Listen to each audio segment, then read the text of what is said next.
গাজা থেকে প্রথম ধাপে সেনা প্রত্যাহারে রাজি হয়েছে ইসরায়েল। ট্রাম্প। গাজায় কিছু এলাকা থেকে প্রথম ধাপে সেনা প্রত্যাহারে রাজি হয়েছে ইসরায়েল। এ তথ্য জানিয়েছেন মার্কিন প্রেসিডেন্ট ডোনাল্ড ট্রাম্প। নিজের সামাজিক যোগাযোগ মাধ্যমে ট্রুথ সোশ্যালে এক পোস্টে তিনি জানান, যুদ্ধবিরতি পরিকল্পনার অংশ হিসেবে ইসরায়েলি সেনাবাহিনী আইডিএফ প্রাথমিকভাবে কিছু সীমারেখা থেকে সরে যেতে সম্মত হয়েছে। হোয়াইট হাউসের প্রকাশিত এক মানচিত্রে সেনা প্রত্যাহারের এলাকা নির্ধারণ করা হয়েছিল। ট্রাম্প বলেন, হামাস নিশ্চিত করলে যুদ্ধবিরতি তাৎক্ষণিকভাবে কার্যকর হবে।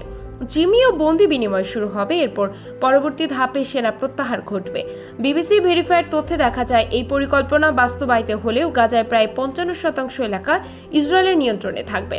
হামাসও জানিয়েছে তারা ট্রাম্পের ২০ দফা প্রস্তাবের কিছু শর্তে রাজি হয়েছে এবং জিম্মিদের দিতে প্রস্তুত, তবে এর বিনিময়ে গাজায় যুদ্ধ বন্ধ, সেনা প্রত্যাহার চাই।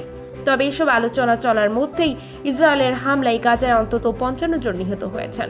গাজার স্বাস্থ্য মন্ত্রণালয়ের হিসাব অনুযায়ী ২০২৩ সালের ৭ই অক্টোবর থেকে এখন পর্যন্ত ইসরায়েলি হামলায় গাজায় প্রাণ হারিয়েছে ৬৭,০০০-এরও বেশি মানুষ।